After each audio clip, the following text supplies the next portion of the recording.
4:30, and we want to be super respectful of everybody's time, but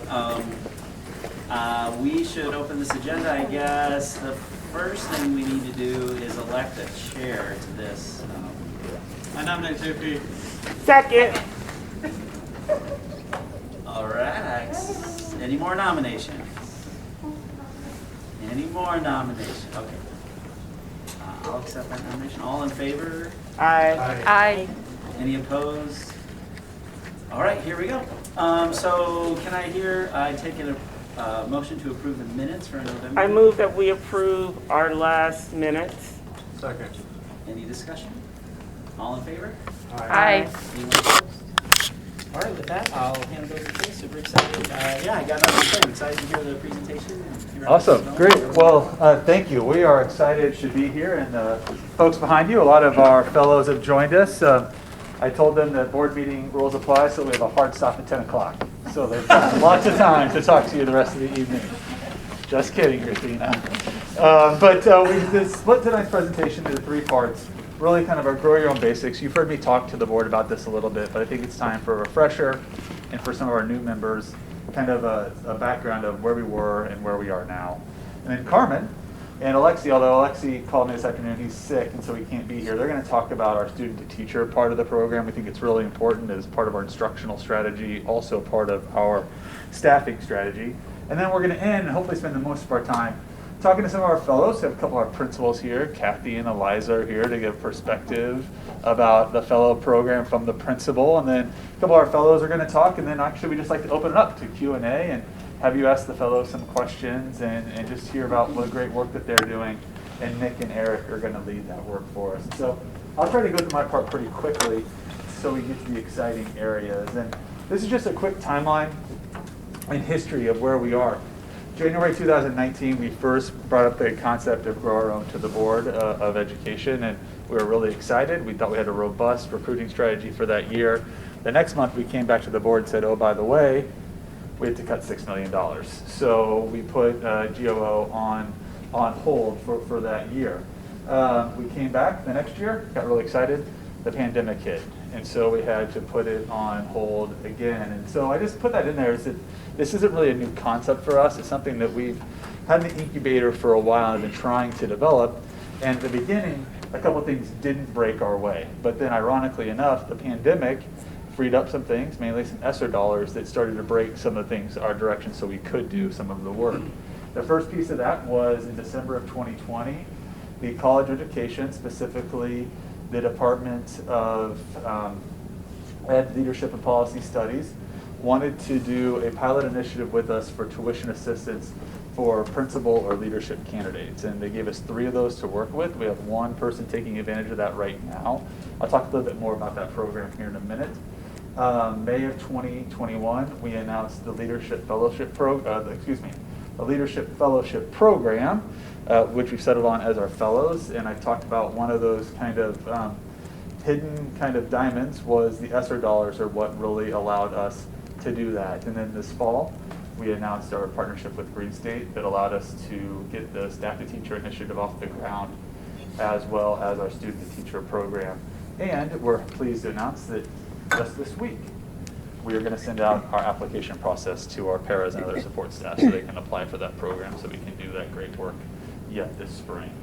So our pathways. And again, you see them, and it's just kind of really more of a refresher.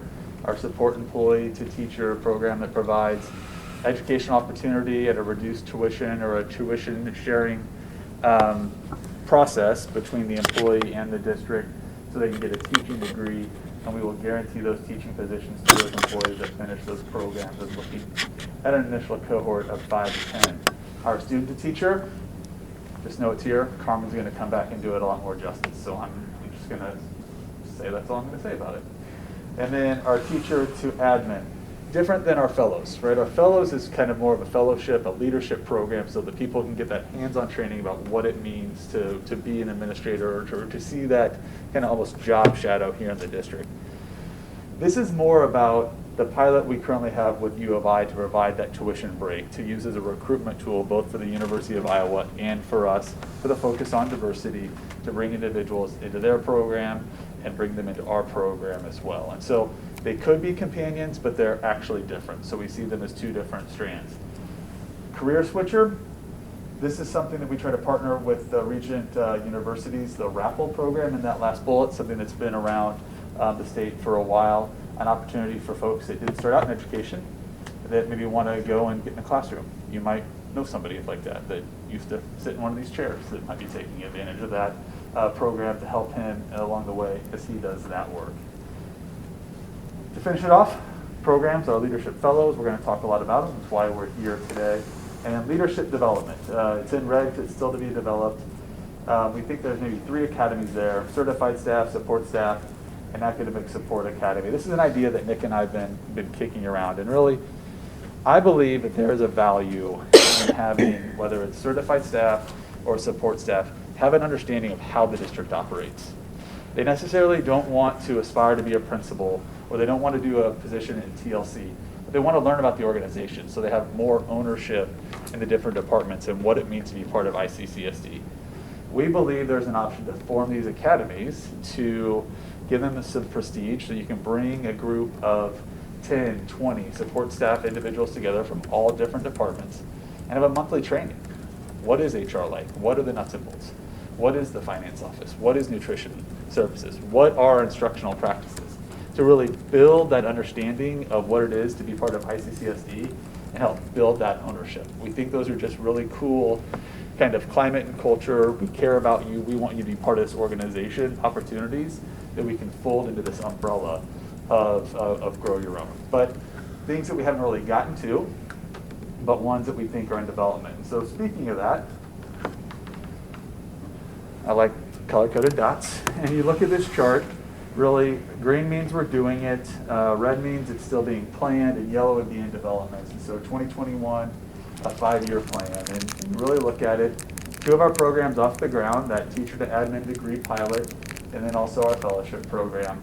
This year, we continue to do our planning for student to teacher and our staff to teacher, with that implementation taking place next year. So ideally, our projected implementation timeline would see us start 2 programs this year, 2 programs next year, and if we get really busy, get these leadership academies off the ground here by 2024. So that's our ideal. Now, unfortunately, here's our funding reality. We're doing a lot of great things, but the next slide I'm going to show you is kind of some of the considerations we have to do as we move forward. Because while our ideas have been there, we've started to develop them, and we've caught some breaks with some funding, all of our current funding that we have right now runs out at the end of the 23-24 school year. And so we have to have some additional conversations as we move forward in this budget cycle about if Grow Our Own is really something that we believe is important, which I think we do as a team, and we want it to be sustainable, we have to find funding sources that are going to sustain it. Otherwise, we just won't be able to run the programs. So further considerations. Project programs and cost. Our current funding is all external or not sustainable, whether it's through ESSER, Green State, or the University of Iowa. And as I mentioned, those revenue sources all expire by the end of the 23-24 school year. Projected cost, $150,000 to $1.25 million per year. 150 we believe will support those stipends for our 10 support staff, and then with enough left over to help support our student program each year. That support staff program alone could range from $50,000 to $200,000 per year, because remember, if each cohort has to go through a college program, if that program is 2 years to 4 years, if we start a new one every year, we layer on top of it. So if we decided we wanted to run 10 support staff through that program a year, when it's up and running, you actually have 40 people potentially in the program. And so that's why that cost gets to be so high. Our fellow program is a significant cost, and then there's a little bit of additional admin cost associated in the top. So I tell you we have all these costs, and then we say, you know what, actually to really make this sustainable, we probably need to consider adding a Grow Our Own coordinator if we're truly going to do this right, because this work isn't just done internally. A lot of this depends on whether they're students or their support staff going out and getting degrees and then coming back to the organization. If we know anything about education, we know it's all about relationships. So to keep those individuals engaged, we need to make sure they have a focal point or someone to connect with here in the district while they're doing that work. And we believe we probably need to pinpoint someone to do that. Carmen's doing that work right now, and she's excellent at it, and we're gonna have her around next year to help us do that too. But that goes back to our funding conundrum. We don't have funding for that position 2 years from now. So as we go through the spring, what we need to look at in addition to that is what is our program frequency? 1,100 teachers, about 700 to 800 support staff. Do we have the numbers and do we have the need that we need to run a cohort every year? And I think that we need to really sit down and look at that. Do we need to run a support staff to teacher cohort every year? Or should we run it every other year? Our fellowship program. Are we going to have enough administrative turnover that our pipeline needs to be so robust that we would have 14 fellows in that program every year? Obviously, the number of people in the program impacts the cost. And so as we look at this as a long-term sustainability solution to some of our staffing challenges, which I believe it can help be, those are really what we need to wrestle with in some of those factors. And, this isn't the most bright, shiny picture, but I think it's awesome that we're having these conversations. And I'm really appreciative of the board's support and belief in the work that we've done over the last 2 years, because for 2 years we hit a brick wall. We couldn't even get it off the ground. And now this is an awesome problem. It looks really bad, but it's an awesome problem because we're doing this. And now we have to find a way to sustain it. 2 years ago, we couldn't even find a way to get it off the ground and get it started. And so we're gonna have to have some really difficult questions, but ones that are important and ones that we're looking forward to having. So 6, 7 potential programs, ones that we believe can make an impact and can be sustainable, but some really crucial questions that we're gonna have to wrestle with here in the next 18 months as we get these programs off the ground. This part, a lot different than the 2 parts we're going to go into and really spend celebrating the rest of the night. So I'd rather pause here and maybe take any questions you have on some of these nuts and bolts before we transition gears into some of the other work that we're going to talk about this evening. Chase, just for information for my information, I vaguely remember that the governor has some proposal to do a para to teacher program. Is that right? It is, and they've got a webinar set up for next Friday that I think Eric and I are planning on attending to get some more information on it. So they put out some really general information. We're hoping to learn more next Friday about this. Okay, so we don't know enough now to know whether or not that's going to fit into our plans here or not. Is that right? No.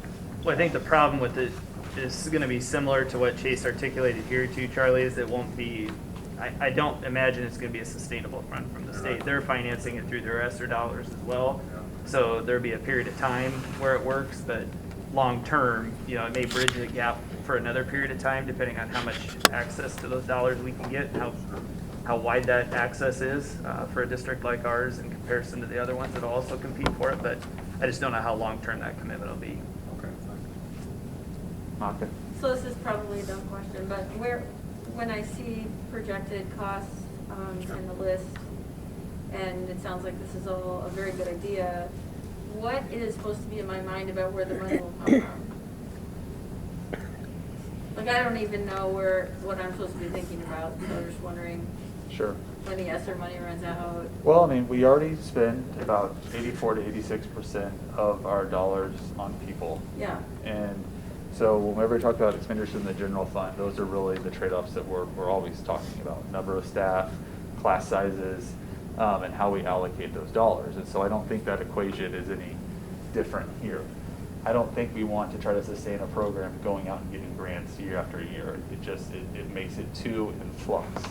And that's why I think we're going to have to make some decisions of, look, does the board want to create a line item in the general fund dedicated to this part of staffing? I mean, this is a part of our staffing solution, we think, long term. And so I think that that's what we have to really look at as we build the budget is, can we make determinations where this becomes a line item in the budget so we don't have to continually go out and search to try to fill these dollars?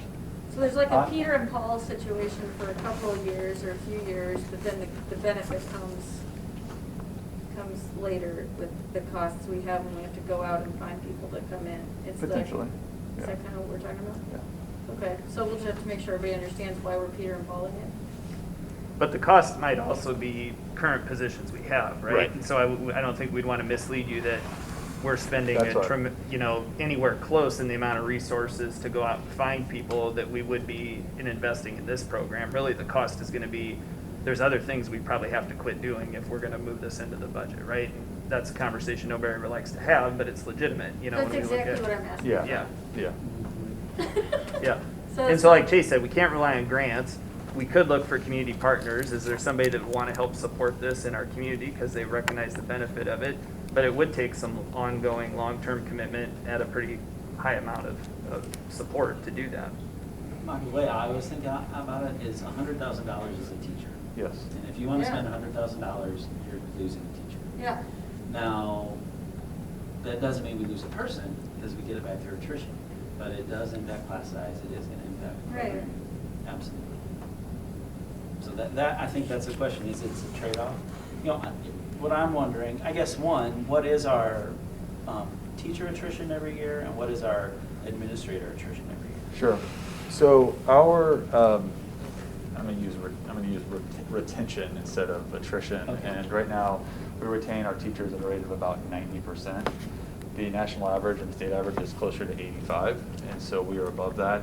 And same for administrators. I think our administrator retention rate is above 90% as well. So we are going to suffer the staffing shortage. I mean, it's just going to happen, but we're not as impacted as drastically as other districts. And this has become more important because of the staffing shortage, but the other thing to keep in mind is, remember, we started this as a diversity, equity, and inclusion piece of what we're committed to as a district, as a way to bring more diverse educators into the leadership ranks and to bring more diverse educators into the teacher ranks. And so I think that's one of those intangibles that we don't want to forget, and one of those goals and one of those pieces that's also important to us as well as we look at that. But our retention is really actually good when we compare to our neighbors and then to districts across the country.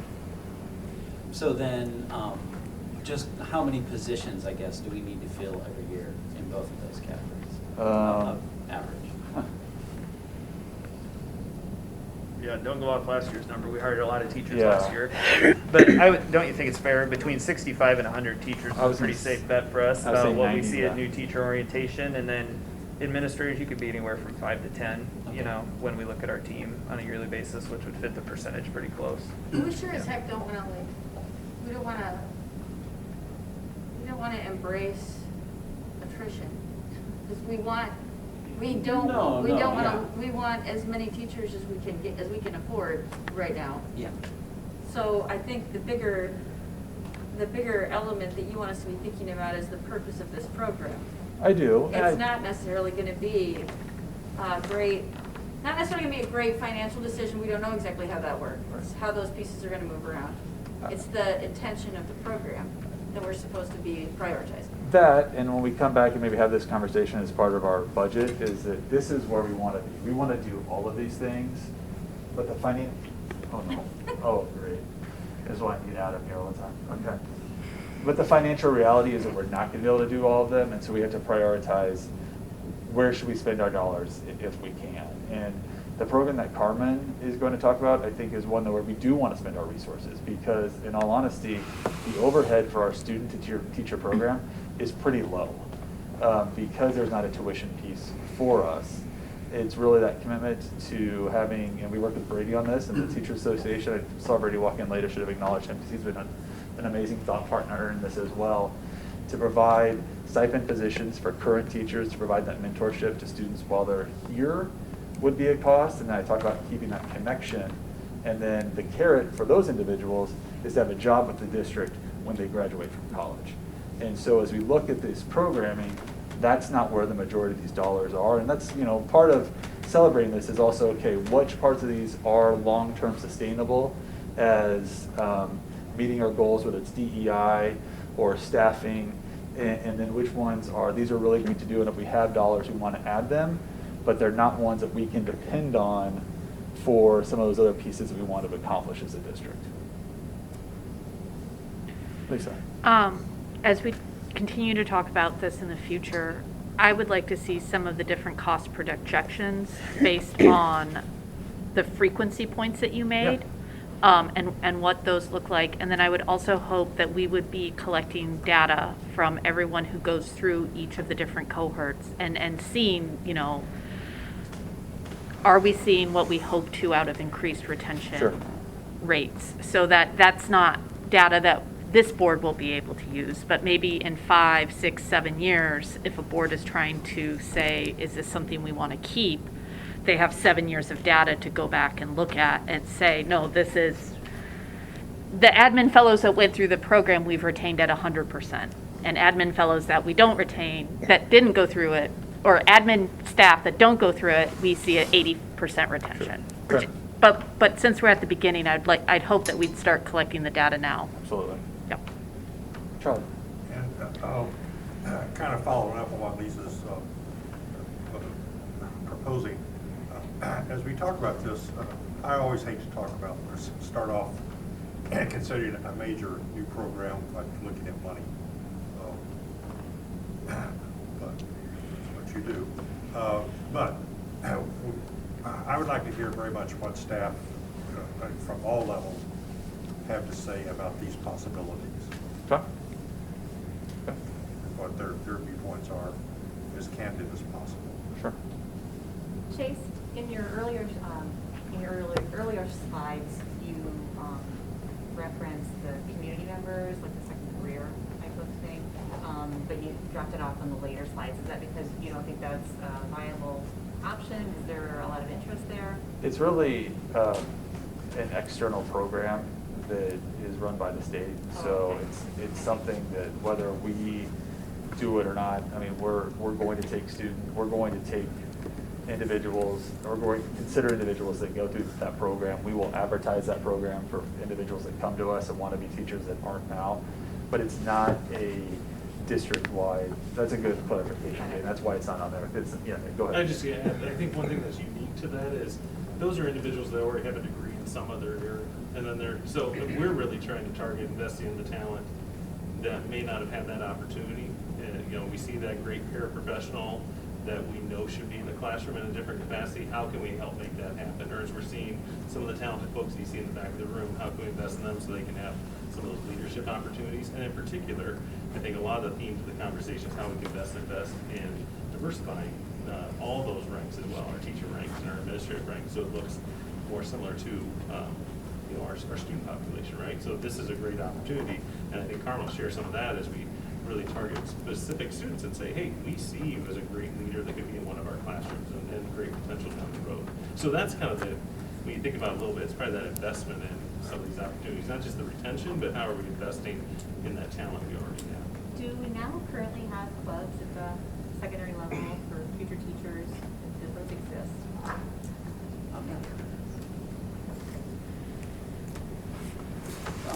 One thought just about the money and retention of these folks, and I know this would take somebody to have to keep track of it, which isn't free, but like a forgivable loan, right? Like give us 5 years, we'll forgive you 20% a year. 1, to defray some costs, and 2, to get a commitment from folks. Is that? I think we're open to that, structuring that. In the legislative forum last month, when the idea came up, Mary's idea came up. I can't remember if you were there. At that one. She had this idea about, really changing teacher prep programs completely, making it 3 years, and then the 4th year being basically a full year of student teaching where we would pay them, and then they would graduate. And the team that was there, we're like, well, yeah, we're on board with that.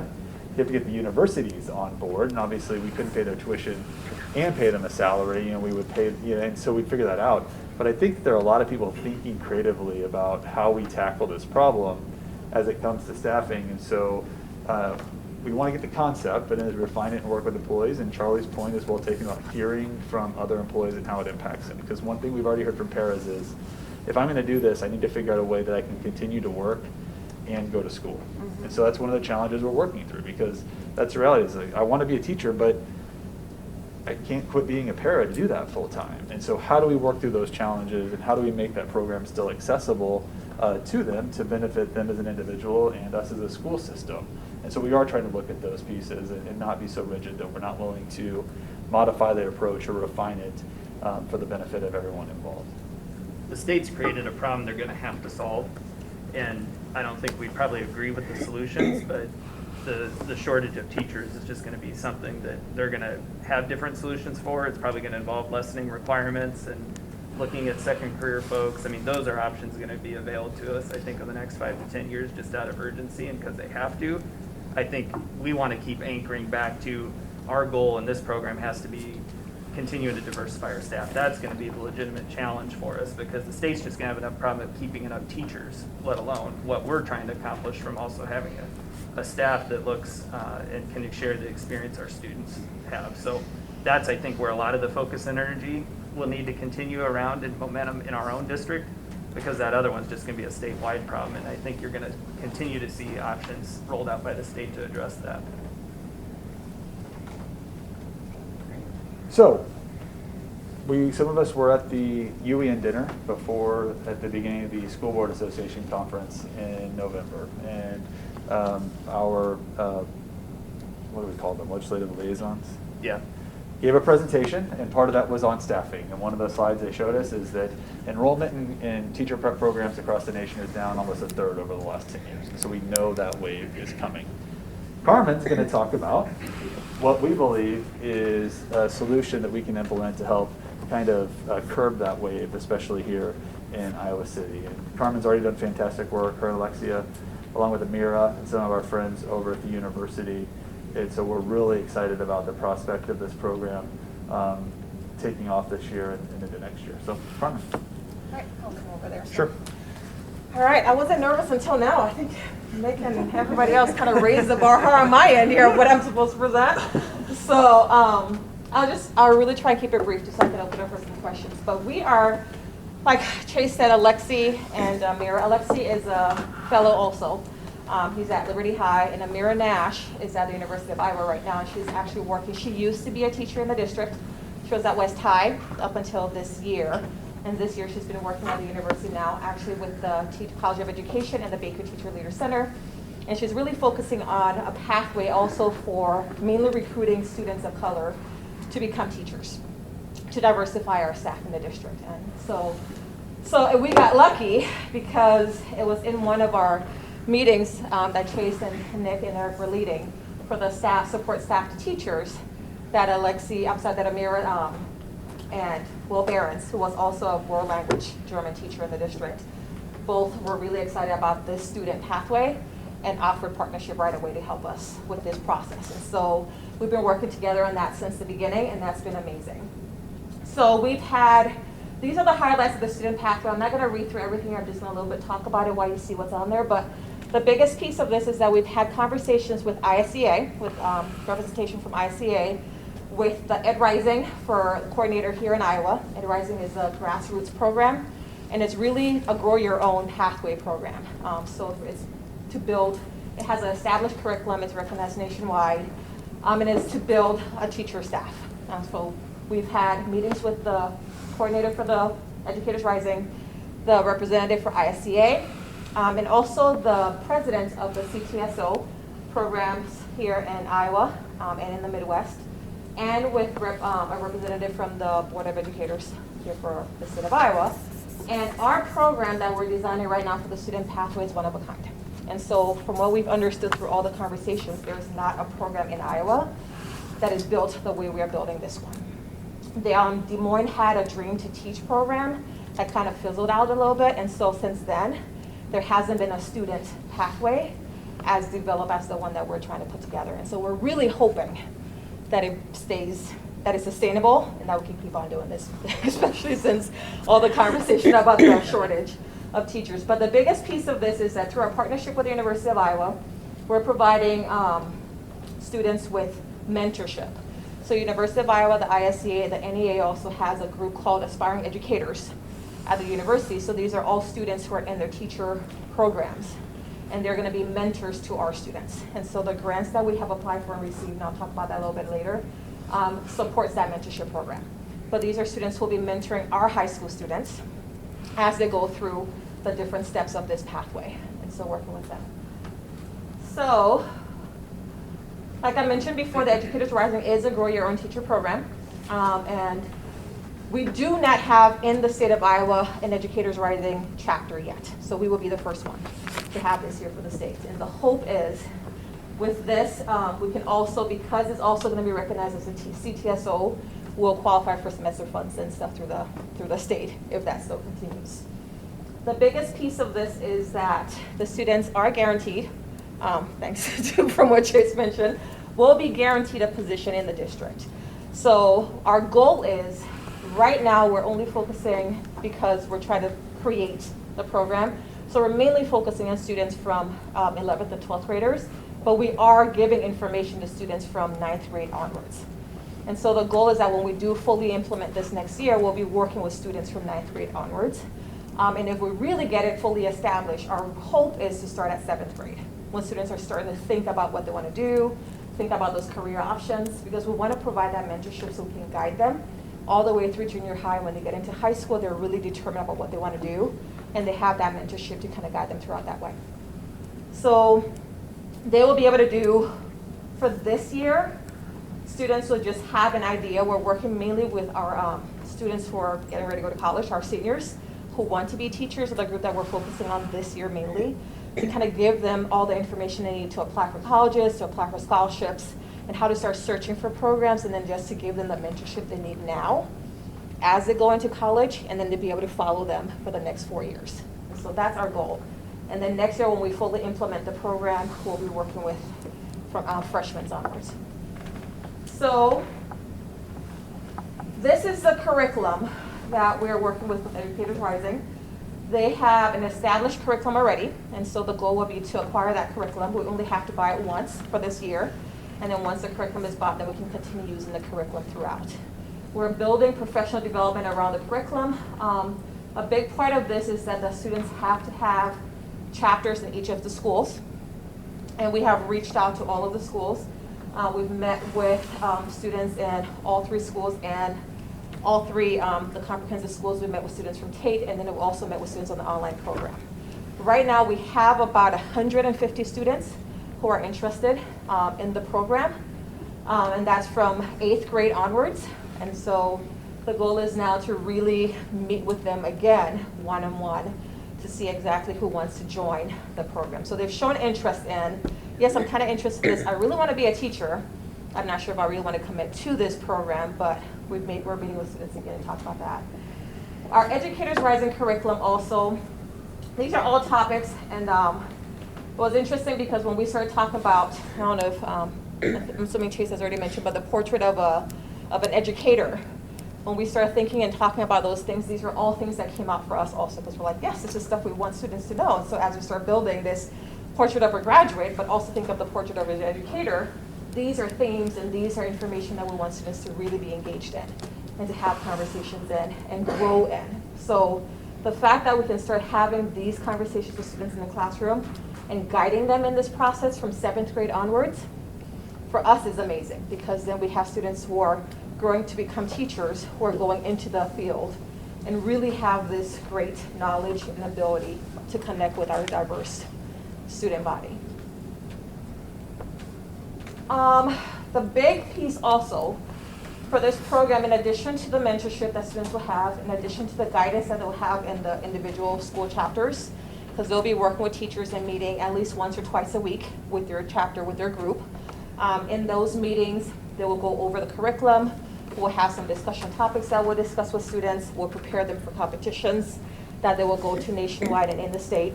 We provide, the University of Iowa is going to be working with us to provide seminars and workshops that the students can go to 3 times a year, 1 per trimester. And those will be like professional development workshops to get them thinking about college and processing. We'll also provide, in those seminars and workshops, we'll also guide them into applying for colleges and applying for scholarships that they can get to support and to help their progress through college.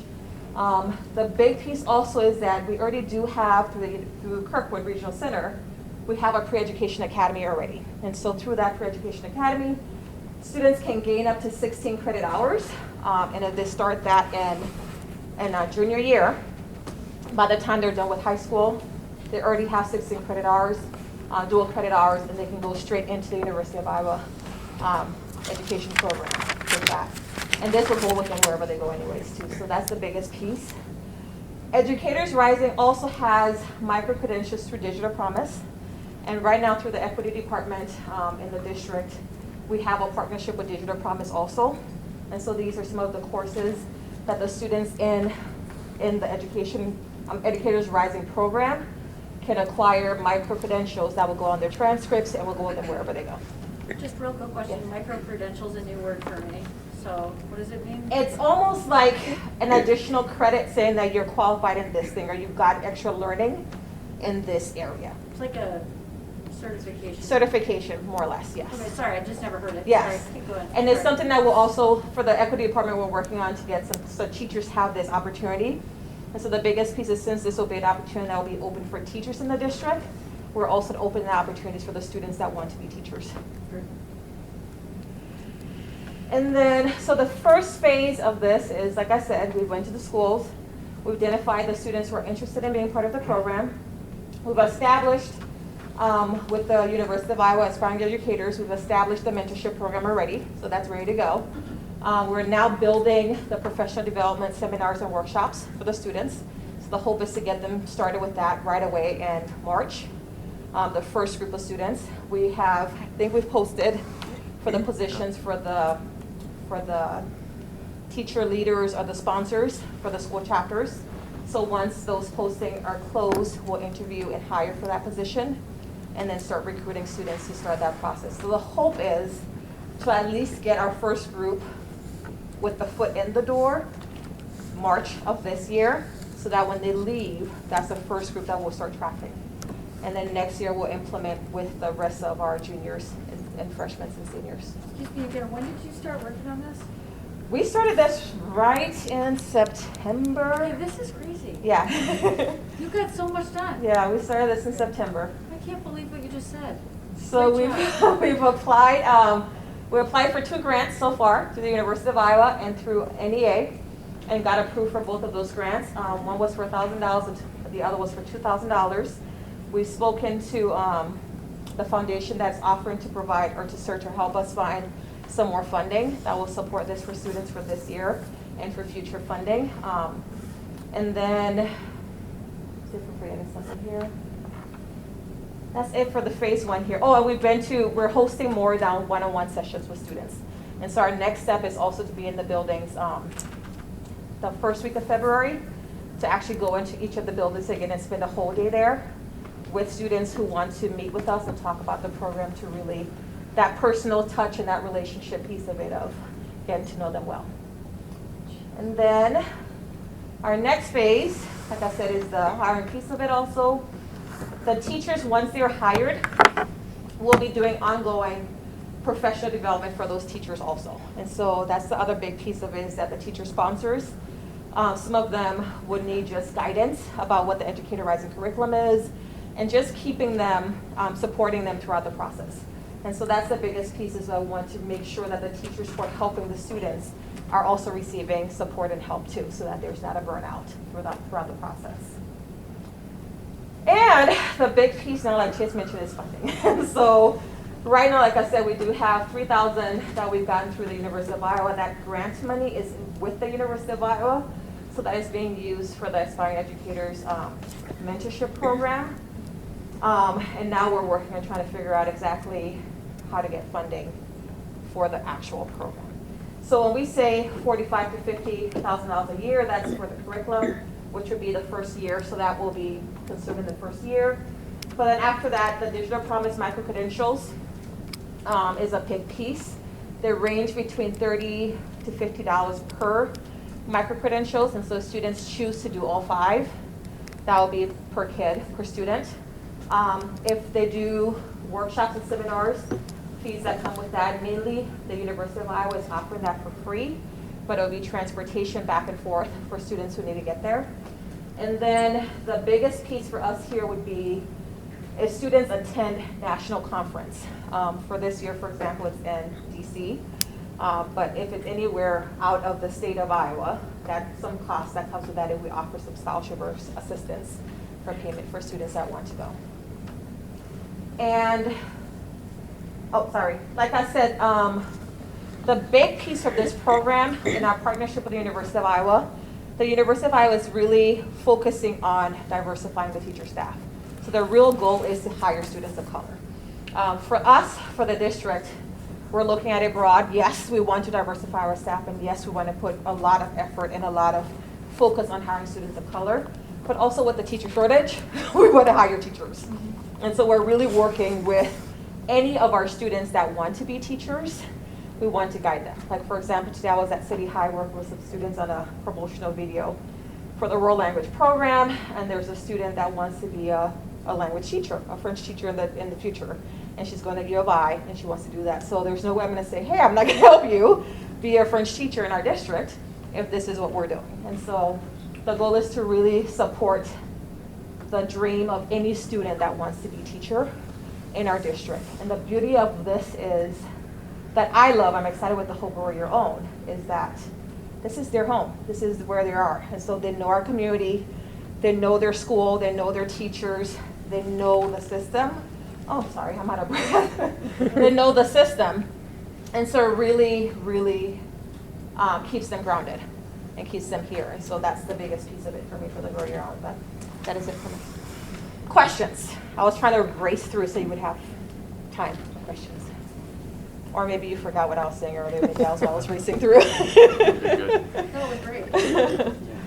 Yeah, this is really impressive, the amount of work that's been done so far, what you've accomplished. I was trying to think of analogies or similar programs or efforts as you were talking and listening to Chase earlier too. And for one thing, for me, the Peace Corps comes to mind for me because I'm an ex-Peace Corps volunteer. So to me, there are elements of what the Peace Corps has done that might be useful. The other one is FFA programs. FFA is really an in-school program to support kids who want to be in agriculture after they graduate, maybe go on. And I know you know this, but having students who are in this program, have them meeting together, forming a cohesive group that they can identify with as they go through the rest of their time in this district, this school system, enter college, and then stay together in some way through their college years, so that they continue and maybe eventually come back here. So to me, that group cohesiveness is one of the things that to me I would suggest that we really focus on it. Yes, I truly believe that when Chase mentioned the coordinator piece of it, that was our biggest piece, because we're hoping that with that coordinator role, that person can follow the students in that group as they go through their 4 years of college and still have either at least a once a month Zoom meeting or group meeting. So if they're here in Iowa City, we can meet with them in person, but if they're not in different areas of the nation, we're hoping to at least keep them in that group, in that cohort, and check in with them regularly as they go through that process, because that's the way we can kind of bring them back and make sure they come back to us no matter where they go. So we do want to encourage them to branch out and grow, but then also come back home. So I was just listening about a report yesterday, and this does apply more to rural districts, but in looking at Iowans, a big predictor of if kids move back to their hometown is their relationship with the teacher. And so this piece, and that seemed to correlate more if there was a smaller community. However, yeah, this is great. I love the work that you've done. I feel like we're going to be on the front edge of this. I think a lot more of this will come. I'm hopeful that some funding will come with that. And I don't like the way that the governor tosses out grants so that we have to compete with one another.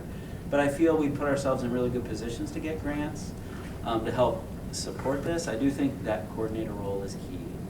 That we're going to need to, because we have to maintain these relationships. And then I would love to see, my only thing is I'd love to trust for them to come back, and I'd also like to have a little bit of a strong incentive for them to come back and at least give us a few years of their career, if we've invested this much time and effort. However, even if not, right, and obviously putting an emphasis on diversification. But even with that, we've got embedded a lot of the training we're asking our teachers to do now that, that we've identified as important, culturally responsiveness, and things like that. So I'm really excited. I don't have a lot of questions because you really gave us a lot of detail that I certainly wasn't expecting. Yeah, I agree. I have no questions. I'm really excited to see the next steps for the program. And honestly, I mean, I know Charlie was trying to think of programs similar. When I was in school, it was Future Teachers of America that did not even come close to this, or maybe I would have been a teacher. No. But this really does sound promising, and I look forward to the next update. Educators Rising was previously Future Teachers of America. Oh, okay. And But so yeah, they it was took not this the and same revamped it and program. made it better. I have a comment and a question. My comment I put on my former DPO president hat. As you're getting the kids ready to apply for scholarships, just remember that DPO scholarship every year is for students going into education. So That's right. It's there and it's ours. So make sure they're aware of that. How much is it? It varies on how many donations come in and how many students are applying for it, so it varies every year. The question I had, and I apologize if I missed it, is this a in-school class? It's not an outside extracurricular type thing, so it's a year-long class? Or? It's an in-school, yes. And it's going to be during, the way we set it up right now is like we'll be working with the students during advisory time. And so that's where it's kind of limited to once a week, but based on when those advisory time falls, but the teachers will be working with the students. So this year, we will, for third try, they can restructure based on the students that signed up per school. The counselors are going to restructure the advisory, or the students who are in those specific teacher advisory groups, so that the students will be in their chapter with their teacher during that advisory time. And so we've communicated with the counselors at all the schools, and they're going to help us with that. So. That's awesome. I know that whenever we talk about something outside of the school day, right, that becomes more difficult for some than others, so I appreciate it. Yeah, we're trying to be conscious of students with us. We're not. God, what is going on? We're trying to be, I have no idea. yeah. Again, I think a lot of people could have given us a presentation about something this innovative, and I would be a little panicky about it. It sounds like you have paid attention to details and really addressed so many different roads and paths that this thing is going to take, and so I feel great about it. I will want to understand better. I'm not necessarily entitled to understand better how it works in terms of that funding, like 45 to 50K per year. But gosh, it seems I'm still not really clear on who gets paid what, and you don't have to explain that to me at all. I want to understand it so that we're making sure we have enough people helping organize and execute the program that you're designing. Yes. It's very important, and I'm seeing it as being as needing a lot more money.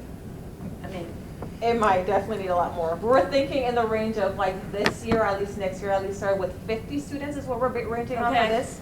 So this 45 to 50K was thinking of that the curriculum itself is about $7,000. When we're looking at registration fees and travel fees, this was assuming that we won't be able to take all of the students, and so we're averaging around 15 students that will go to the conferences per year out of whatever that group is. So the more students that go and that need support financially this will go up.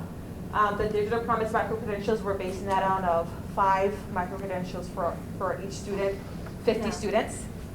Again, and like I said, transportation would be, if we do in-state conferences, getting transportation to and from those conferences. you said as of now you have 110 or something That interested? are interested, and so from that, we're thinking, at least hoping that for this year alone, or for this and next year, of that 110, at least 50 to 75 will say, yes, we want to be part of this program.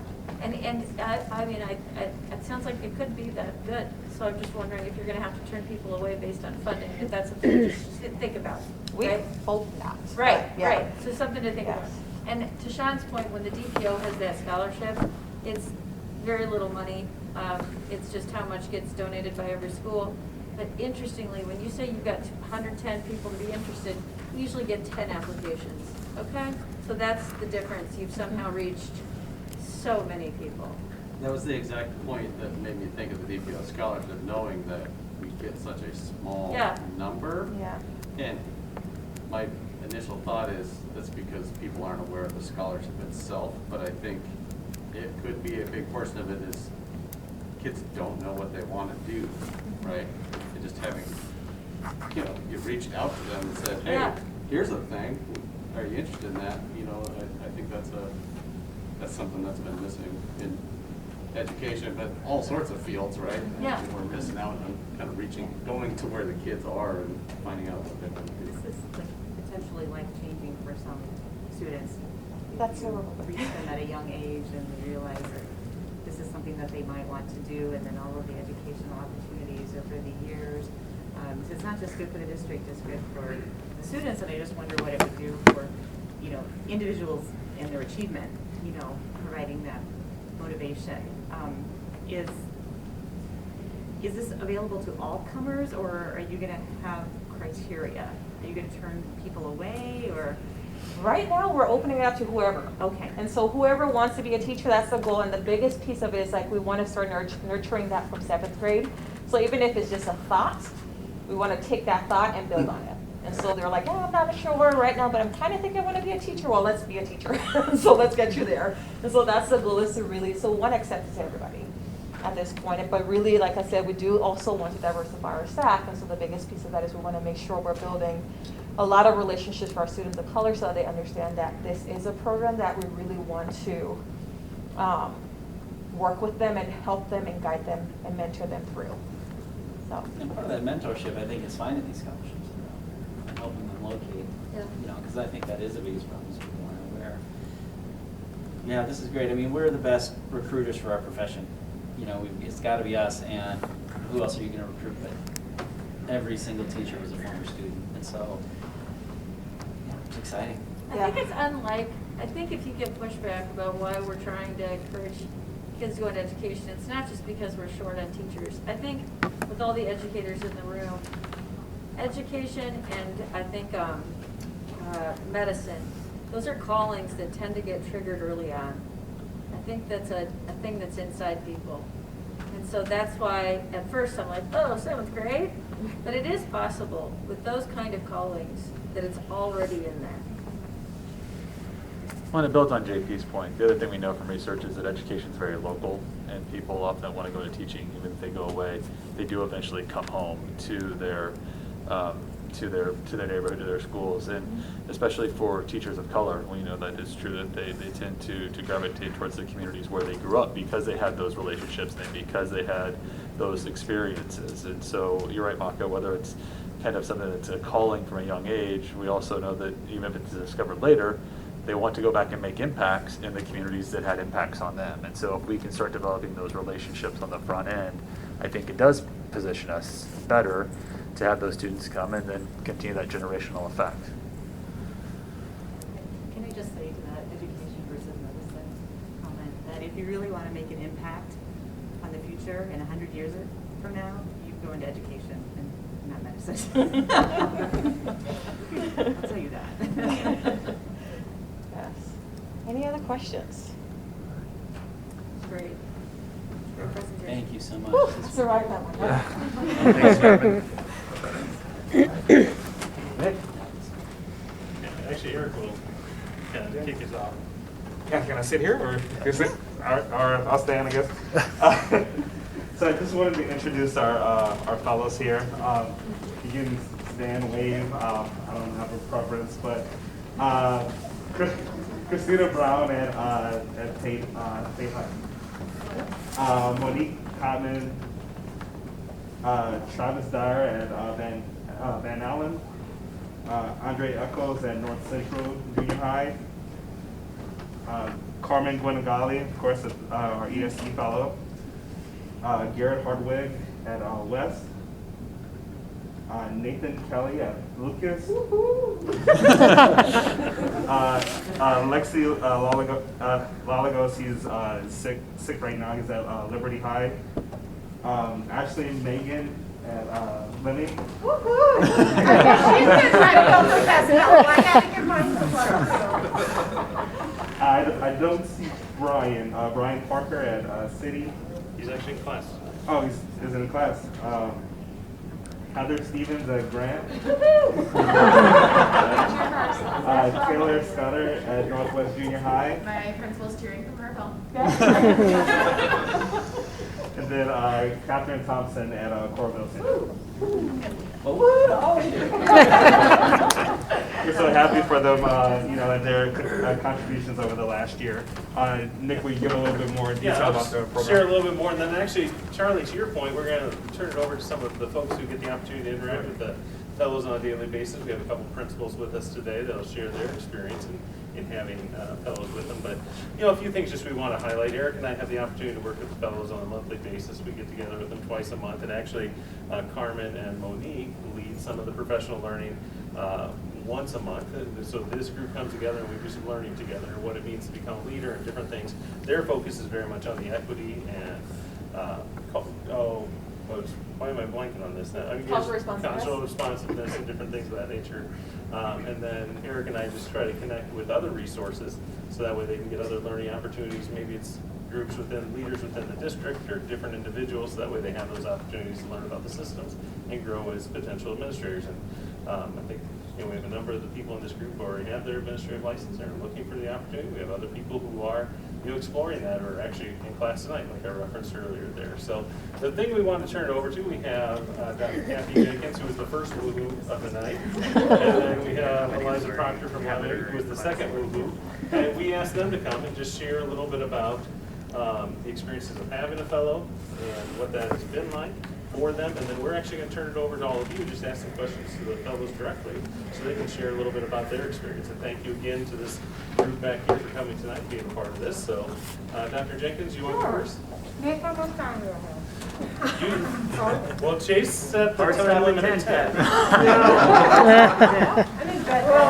I cannot say enough positive things about the program and specifically my principal fellow here at Lucas. Carmen talked about the portrait customization, and the two areas where Nathan has really been instrumental is the adaptability. We're in the pandemic, right? And the empathy. It's just a crazy world for our kids right now, right? So in those two areas, he has helped in tremendous ways. As far as professional development for our teachers, support for our teachers being in the classroom, serving as a role model for teachers and staff, also providing instruction for students and staff as well. It's been instrumental in the operations of Lucas to be able to call Nathan and brainstorm ideas with him and helping our staff to maintain a positive mindset. But there's a lot going on right now, and we're trying to be cheerleaders for our staff and for our students and families as well. And to have a principal fellow who's not only familiar with the culture and climate of the building, but also has a relationship with most of the students and most of the staff. And speaking of the staff, Nathan was very instrumental in helping me recruit. We have almost a totally new staff at Lucas, and he helped in the hiring decisions. He helped with the interviewing at the beginning of the school year, over the summer. He helped with the summer school program. That was very helpful. And then speaking of those two characteristics, adaptability and empathy, those are the two things we looked for when we hired our staff this year. And we centered our questions around, are you creative? Can you think outside the box? Do you have empathy? Are you culturally responsible? And Nathan gets all of that. I don't have to spend a lot of time explaining what those concepts mean. So I am very, very supportive of the program, and I am going to put my 2 cents in that Nathan remains at Lucas.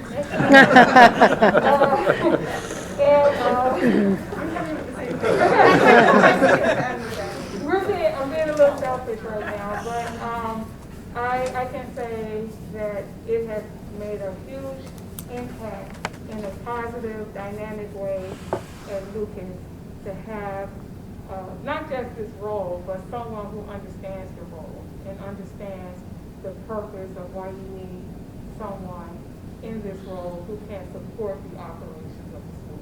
So I'm very pleased with this. I'm glad that I was given a call by Chase asking me, and I was like, absolutely, yes. I didn't know it would be Nathan at the time, but I felt like as a leader in the district, I mean, that's a no-brainer, of course. Absolutely. So thank you, and I appreciate the invitation. That's my home. All right. I'm Eliza Proctor, and I'm the principal at Lemmy. And I love talking about this growing around because I'm a product of the Iowa City Community School District. I proudly went to Longfellow Elementary, went here to Southeast. There's a horde of people following me to get up here to the library today, and I was like, 8th grade was a bit ago, so the library was not here, so I led them to the old library. And then we finally did. I went to City High, went to the University of Iowa, and not done. Was a teacher in the district, and am now an administrator in the district. So I've fulfilled a lot of those roles with the exception of a paraeducator. I did apply for it one time and didn't get a job. Anyways, I don't think my schedule doesn't align. But I have been so fortunate to have Ashley join us this year. Ashley was new to Lemmy as a fellow this year. She spent the previous decade supporting our students over at Grantwood in their IDS role. And I think was ready to see what else is out there in the world of education. And so she took the leap to join the fellowship program like so many of the other fellows that are sitting here today. And I am so absolutely fortunate to be able to have had her placed with me. This job is hard. The work that we do every day for our students is hard work. But doing it with somebody else, I don't even know the words, it's like life-changing. Like Kathy had said, being able to, like we had a tough moment today to be able to be like, quickly, hey, this is what I think I'm gonna do. Yep, I'll do this, you do that. Like, I feel like I've cloned myself into one other person, and like our brains just start to think like we started to finish each other's sentences, and to be able to really provide the services that our kids deserve. And our teachers deserve to support them with their PD, to be able to have her eyes and ears to help a teacher in a classroom while a student needs additional assistance. There's 2 of us that can do that now. To be able to plan and facilitate quality professional development that our teachers are ready for. Kathy, we struggle to do that all on our own. And so to have somebody else that is interested in learning it has been huge for us. When I think back of myself as an administrator, an aspiring administrator, 10 years ago, my God, I wish I would have had something like this. I feel like I look back at my first group of kids when I was a starting principal at the age of 29 in Springville, Iowa, where Amy and I met. There's so many things I would do different with those kids and with that staff. And so many things just in the last 8 years I've been at Lemmy that I've learned, and I think that just all that Ashley and our fellows are learning now, she's ready for her principal job tomorrow. And I fully support, whenever she does get that, but just having that chance for her to see what it's like in the job, the day-to-day. As a teacher, you think like, oh, I would love to be a principal, and I'm going to get to do these things or have this impact on a larger scale. That was my whole thing. I had 25 kindergartners, and they left at age 6 thinking school was the most wonderful place to be. I'd see them year after year, and it was like, gosh, where did they lose that love? And I was like, well, then I need to be in charge of a building because these Lemmy leopards are not going to lose the love to learn. They're going to come right here, and they're going to hear me in the hallway, and supporting them again.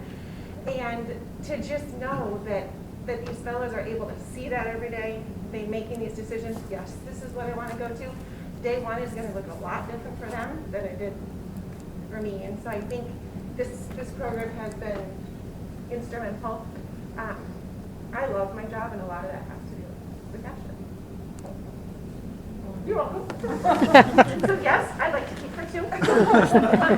for more than 1 year, you know, but the other thing is when she moves on, because she'll be ready to move on, like to take another, right? Like that's been so great for me as a principal. First, super flattering that you guys trusted me to be able to help her. Sometimes I question your stand, you've let me do things, but she like taking another and supporting them, and like there's so many things that it's just really fun to be able to talk these ideas through, or just get these ideas that are in the back of my mind that I don't really have the time to do, to be able to collaborate and really make them come to life. So thanks for supporting this, and thanks for voting Ashley to stay on Team Money. Well,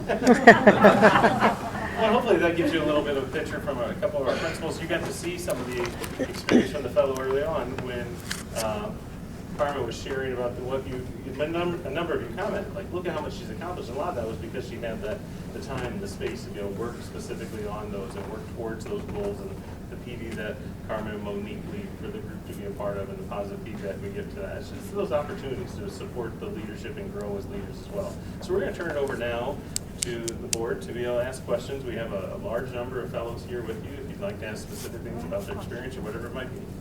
Just if you're comfortable telling me, how many of you either have your administrator license or working towards it? If you want to raise your hand and show it. Okay, good pool there that we can hire from. And one or two biggest takeaways that you've had so far, or experiences that you want to share about the program so far. And feel free to just jump in, or I'm happy to call on people. I can start. So we actually had one of our fellow collaborations just last week, and we had some time to kind of reflect on our roles and the significance of it. And at least I can speak for my table, you know, we just came to this consensus that this role is necessary. You know, we're needed. It's not just another extra position. You know, we're actively working with students. We're making a difference in our buildings. And so my big takeaway is just the necessity of it. I'm in an elementary school, a large elementary school, and being able to reach students across preschool through 6th grade has really been wonderful to get that perspective. So I would say my biggest takeaway, the necessity and just being able to learn and to you know, lead with someone else is really great.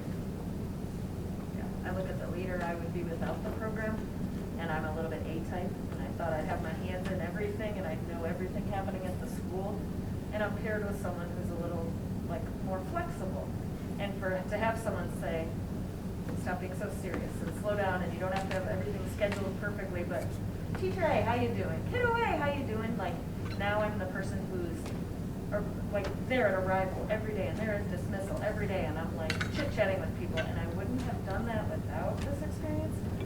So I think we're paired very well, to your credit. We're paired with people who we compliment, who compliment us. And I am just going to be like such a more empathetic, relaxed leader because of this program. Like, I can't even, I'm getting emotional. I can't even like put it into words. Like, it's made me like tenfold better.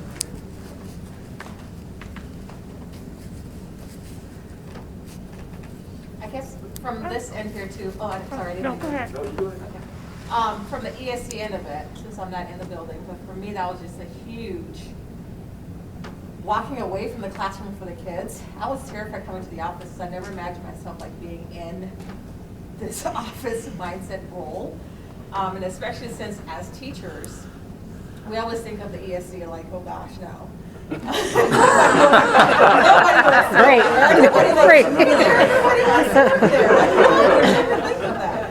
And then now that I'm there, it's a complete like 360, a complete, 180 opposite of that thinking and that mindset, because it's exhausting. So you don't want to burn it down anymore? No, I'm just joking. No, but it's exhausting, the thinking and the thought and the having to think through all the different steps and all the different scenarios and all the different, like when you're in the classroom, just focus on your moment here, and you want change and you want it now and you want to have it quickly, and you're not thinking through all the different pieces of it. And so it's not forcing you to take 2 steps back and think of all the steps and all the processes and all the stakeholders and all the reactions and who's gonna say what and when, and then how, and pleasing everybody, and knowing that you're not gonna get to please everybody at the same time. But it's a mental exhaustion of it, but it's really fulfilling too, because it's a learning experience.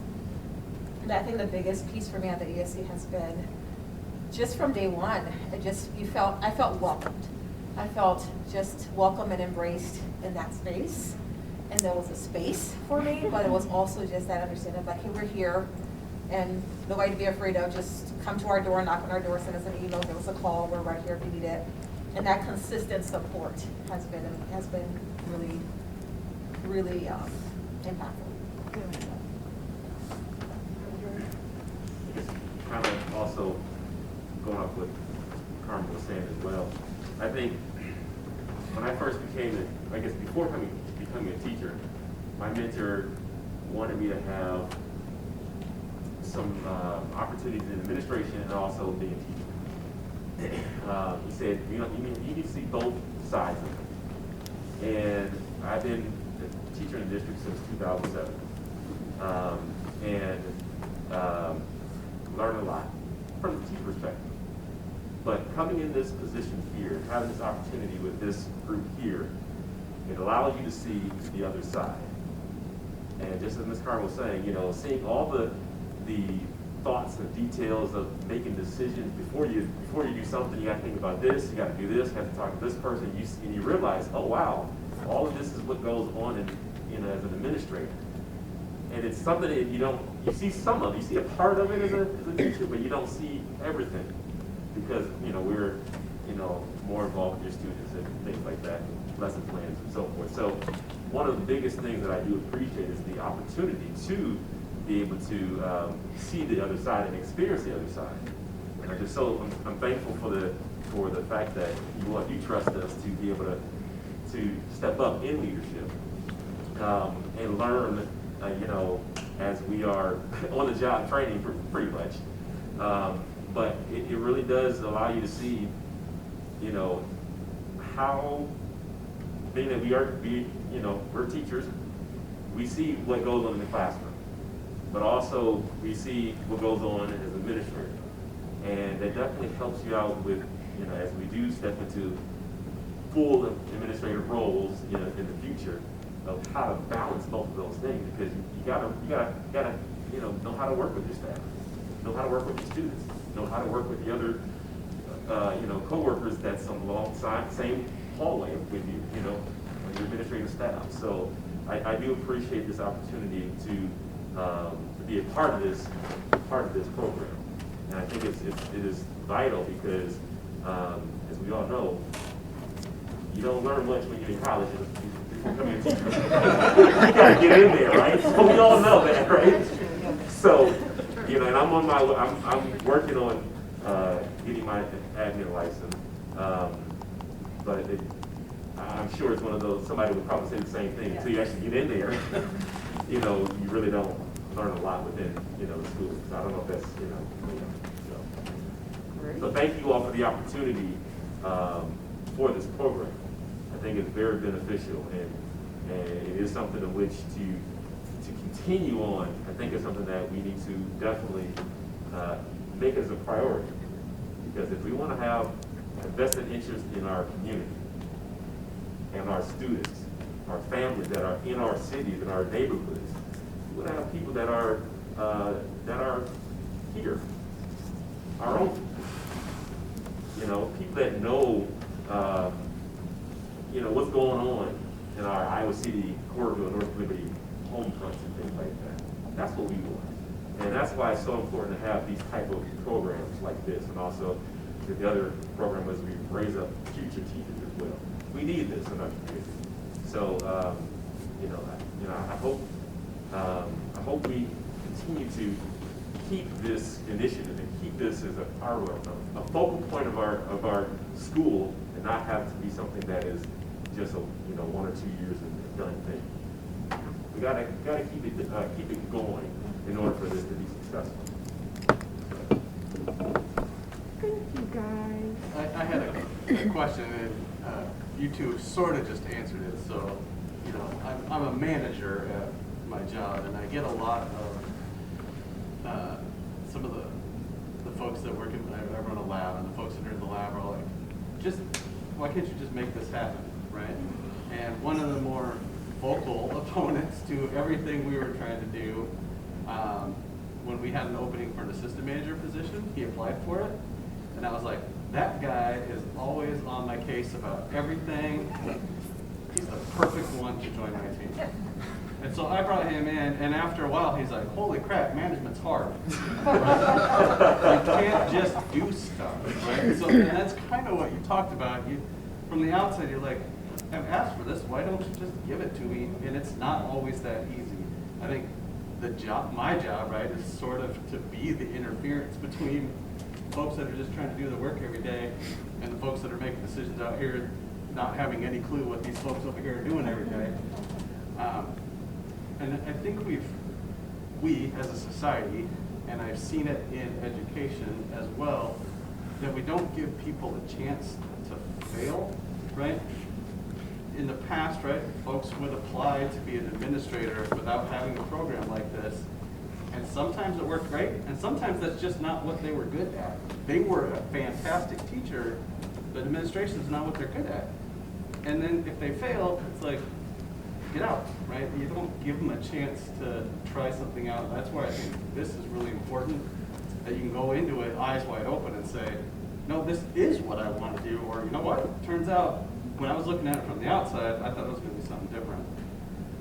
Hearing the principal's talk concerns me a little bit, because this isn't a program to have a co-principal, right? You're not gonna, it's not to have an assistant for everybody to have two. So to get around to finally asking a question, for those folks, if you are really interested in going into administration, knowing what you know now, what's scary about having to do it by yourself? Because that's probably going to be the case for most people. Has it been scary to think about? I see nods. I mean, I can go again. There's a people want to share too, but I do have my license, and I have given that some thought. I see, especially at the elementary setting, these schools with lots of students, 400 plus students who, have one principal. I see a struggle to balance the management side of things with the instructional leadership side of things. And oftentimes, management is where the fires are, and that's where leadership has to spend a lot of their time. Where, those of us who are fresh out of classrooms, our passion is still in that instructional leadership. And so my fear is, as a leader of a potentially large school, how to balance the management side with still keeping instruction at the priority, because after all, we're in a school. So that's my fear, and I think that having an associate principal or an assistant principal, that makes it easier, of course, to balance those two things. Kind of like what Eliza said, you go in opposite directions. That's what my principal and I do. And that's just the reality of it is, you can only be in so many places at once. I think the other piece to your point there, Sean, is I totally get it. I didn't have Ashley for the first 9 years of my career, and we did it. Still doing it. Still proud of all the work we've done. Is in this position, this mentorship, I hope to continue to always be a mentor for her when she has her own building, to be somebody that can come back and that we continue to have that relationship. With any other mentor, to be able, I'll tell you what saved me my first few years here is a group of 4 or 5 principals that took me under their wing, and we still text each other all the time, and it's knowing that I have that support, and that's something that she doesn't have to now build. These fellows don't now have to build as who else could I go to and trust in those vulnerable moments, because we all have them. And so to be able to still have those connections and to know our systems, to know our priorities, and to know our vision as a district, they have such a huge one-up that's going to, at the end, ultimately support our students, which is what they deserve. And so while it's a short-term program that I think we're all here, feel like we're asking for money, I feel like we're people. It's not. This is the future of our district, I hope. And being able to maintain those connections, and when positions do just naturally roll over, administrators will leave at some point. Hopefully it's retirement or, other things that come for them. We know that we've got a great selection of people right here that don't have to start over like I did, or start over like anyone else that is coming brand new to the profession or brand new to Iowa City. They've got a leg up, and that's ultimately going to go market. I think it's mutually beneficial too. Like my building has 547 kids. It's huge. We both run all day long. So I think it's mutually beneficial to the building, but it's also mutually beneficial to me as a future leader. So while there's support in this building that, I always say, I don't know how you do it alone, oh my gosh, it's so crazy. But he does, right? He does. I think it's better having that second person there. So you serve the dual function of acting like an assistant principal, right? And like I did PBIS, like tier 1 training with staff in a different way. I brought my spin on it, so the building benefited. Hopefully my leader would say that I taught him a thing or two. I hope that doesn't sound cocky, but I hope I brought something to him. But then on the flip side of nurturing a future leader, you've got, like, we all did administrative clinicals. Did one with Matt. Learned so much in my clinicals, they were amazing. But it's a clinical. You show up for 2 hours, you kind of watch someone and you leave, versus this is like all flat on your face. I called this parent and really messed that up. Help me, oh my God, So I do think it has that dual benefit. While we're not just there to be an assistant principal, the building benefits, the leader benefits, the kids, the teachers, and we do. Does that make sense? What's, I'm assuming some folks will go back into the classroom, so how has this experience helped your perspective as far as going back into a classroom?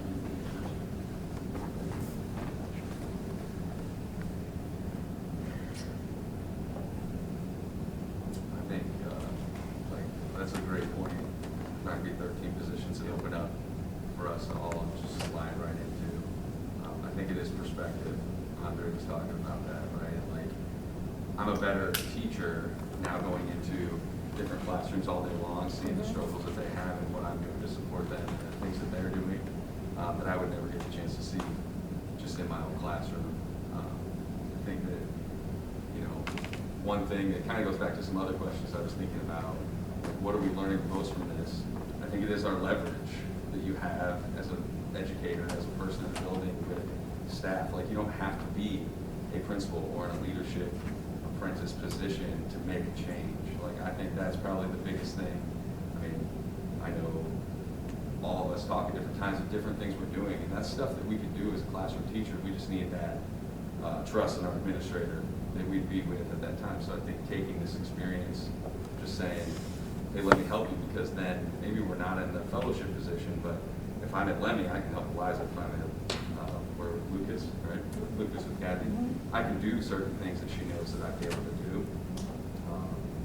And it wouldn't be like, hey, let me step up on my chair and say I was a fellow. It's just stuff that we can do to help our schools and impact that way. So I think that's a huge leg up. And I know that, like, for myself, long list of things I create, like, constantly of, if I did become a principal, these are where my leverage is at, and this is what I'm going to do, and how I'm going to trust my people. On the flip side, what can I do to get my principal to trust me, to let me help them and offload some stuff for them? So I think that's a really important aspect. Anybody else got any perspectives to share? I know this is great. Thank you all for, one, agreeing to do this, and two, coming tonight and spending extra time, because it's really helpful for us. Because what we're hearing is, what the heck we do to take these folks out of the classroom? Yeah. You're crazy. I know my feeling was I trusted these folks to know what they were doing.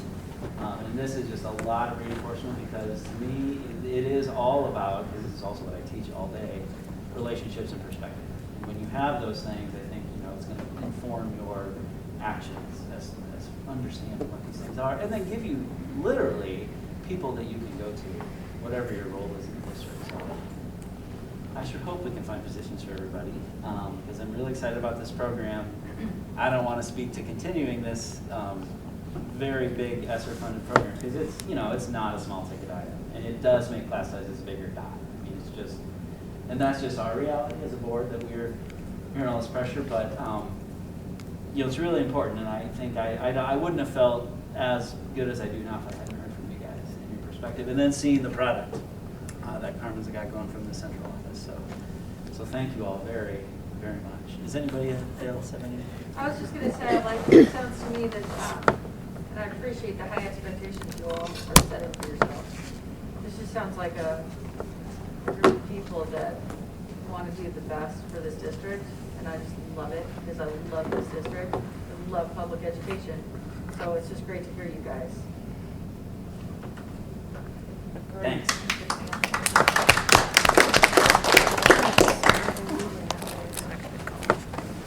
All right. What else do we have going? I think that's it. I just say thank you to these guys too, and for spending the time with us tonight. You talked about, the day of being an administrator and how worn out you get. So to do another night meeting is always appreciated. We know that you have those on your calendar too, and to kind of just maybe piggyback and finish up off of Maka's points. I mean, I'm confident that in this district we have people that can run circles around people in other districts. I mean, that's the thing I think a lot of times we take for granted here is just the quality of the talent of the folks that we do have in Iowa City. And all of our conversation tonight about trying to retain those folks and make sure we get path for people and elevate them no matter their role, no matter their title in the current district. I mean, we just have really good people, and that's something we need to remember. Of course, we're going to make mistakes. We're going to have things that don't go the way we want them to, and we're going to have complaints. But at the end of the day, we should have a lot of confidence in that fact that we have some of the best people in the state of Iowa here in our district. Yeah. Yeah, so next meeting, what do we think? That's a good question, JP. Yeah. I don't know, Brady, have we got a topic for February? No, I think we're gonna talk about that later in the week. Okay. Yeah, we didn't get to it. We'll have our meeting with the association later this week, and then we'd probably need to chart out a few months ahead now what our next Yeah, year will be. that'd be good, So yeah. I could follow up with you right after that, JP, and we can get that set, okay? All right, but count on it, right? Same time? Yeah, we'll plan on the same meeting time and Different placeholder on the place. Tuesday, yep. We'll pick a new location and new topic, yep. And with that, I would take a motion to adjourn. So moved. Second. All in favor? Aye.